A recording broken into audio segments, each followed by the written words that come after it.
Hey beading folks, I have got another basic video for you on how to add an end thread in a stitch.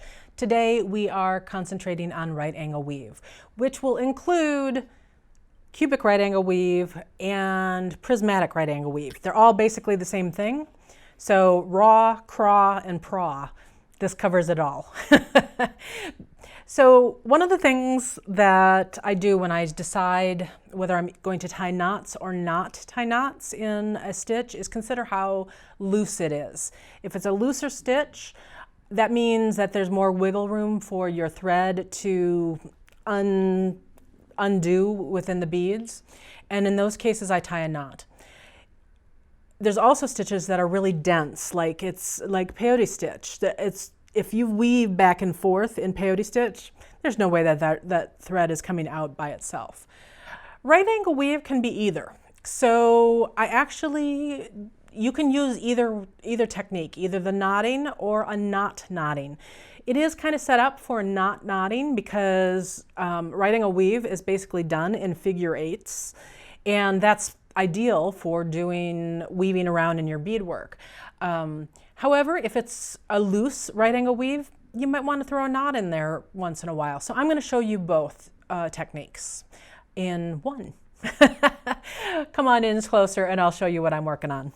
So this little piece of right angle weave I made for the demonstration, and in this case I used 2 beads per side of each one of these little squares. The directions are exactly the same whether it's 1 bead per side on the squares or 3 beads per side on the squares. Doesn't matter. Same thing, raw, craw, praw, it's all going to basically look like this, and you're going to have these same intersections here to tie knots in if you want to. And you've got squares around which you can weave if you do not want to tie knots. So I'm going to show you both techniques as we work on this.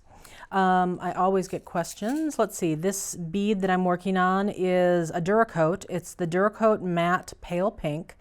It's DF4209, and it's a size 8 seed bead.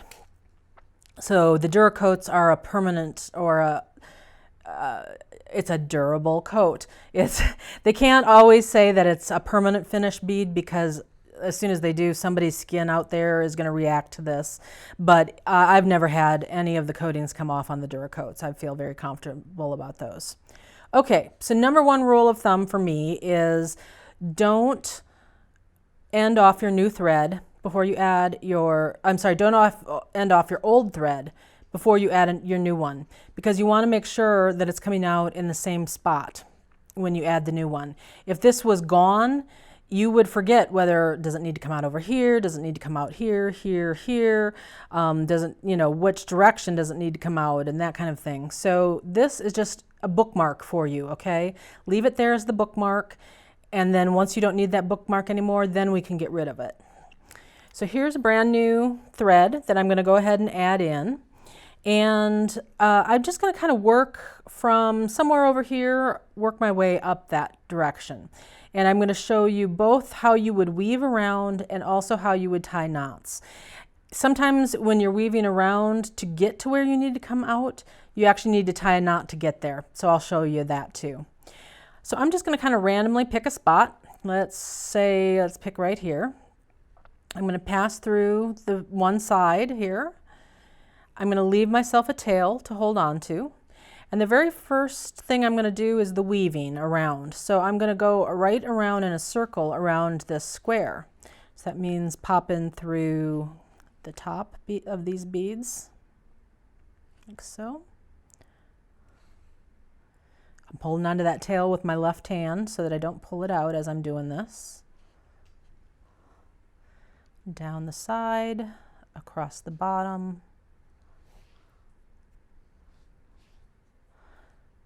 Up those first 2 beads that I went through. Now that was changing directions a whole bunch of times, so you would think that that would be enough to secure it, right?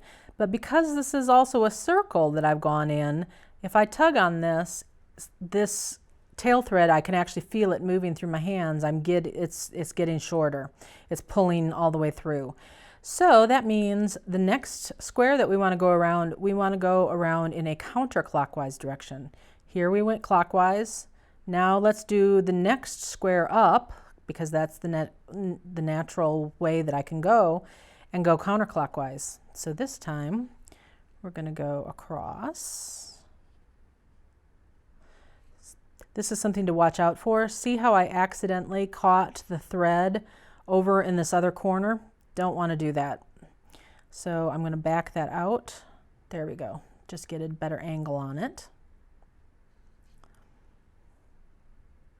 Okay. Continue around that whole square. Across the top. Making sure that as I pull this, it's not, catching on any of these sticky outies. Down again. Like so. Okay, so now let me tug. I'm still getting some movement. So what we're going to do, the good news is we're still going to do some weaving to get over to here. But as I do that, there's actually, okay, true confession time. I actually did this, had to do this demo twice because I screwed up the first one. And there's that little tail thread that you're seeing right there is from the thread from that first go around. Okay, so we're not paying any attention to him because he wouldn't normally be there. So now I know that I want to move over towards this. So let's go up, across, up, and over. So we can kind of start moving in that general direction. Because I was still feeling some movement, I am going to go around one more square. This one we went counterclockwise. Let's go around this one clockwise again.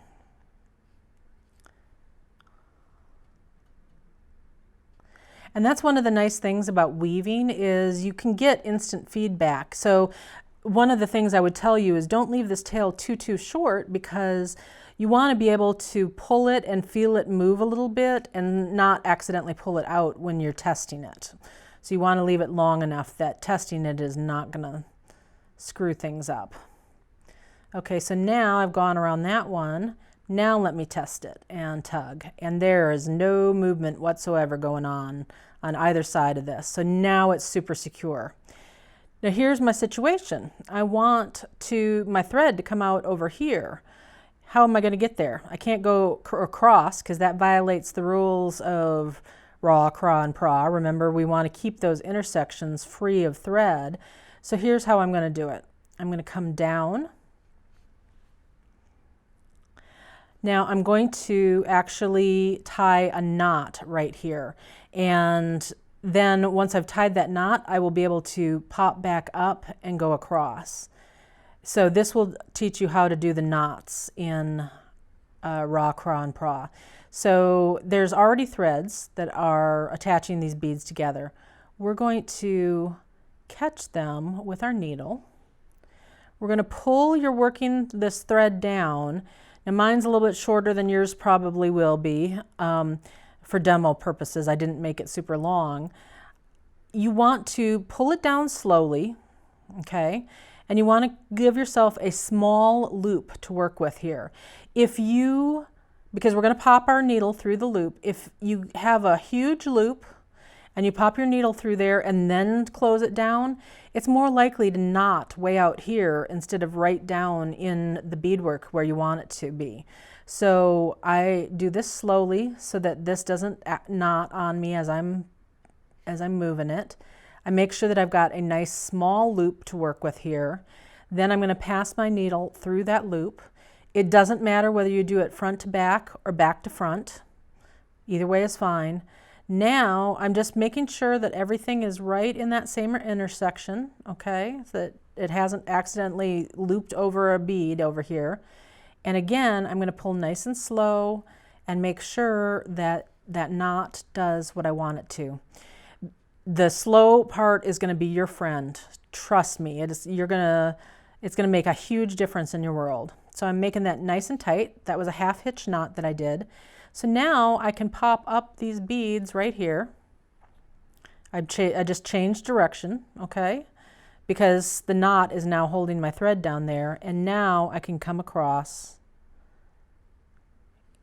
and my new thread and my old thread are coming out of the same place. Now I no longer need the bookmark of that old thread. I can do the exact same thing to end it off.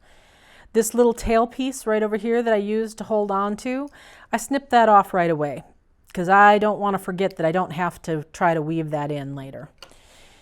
And when you go to end off your old thread, you're going to do the exact same thing. Now I don't need to worry about the bookmark issue anymore, so now I can just weave around a little bit if I want to. I can, one of the things with these right angle weave things, you really want to make sure that you're not catching beads.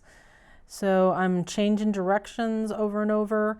Here, if I want to, I can go ahead and tie a knot right there.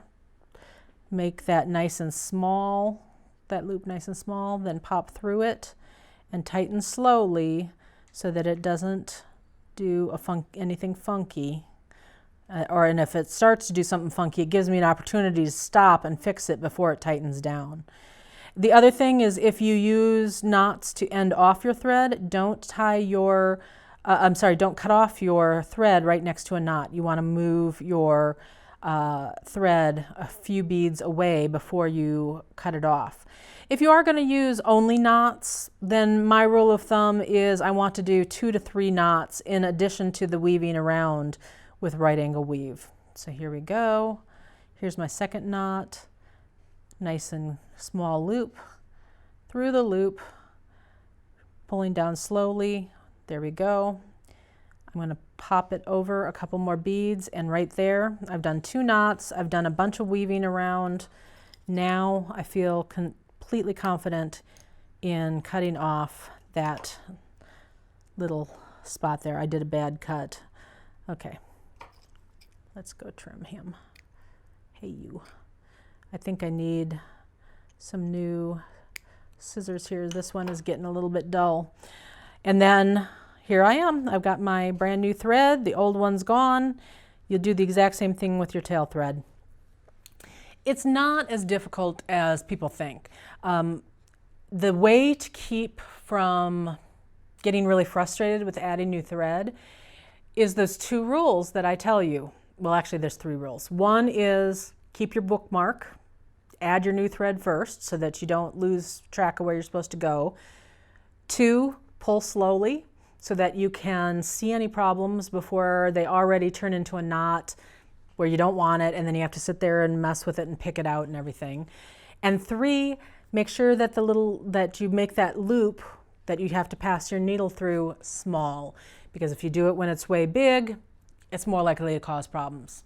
You do those 3 little things, and you are going to be amazed at how you may not make friends with adding new thread, but you'll at least tolerate it better.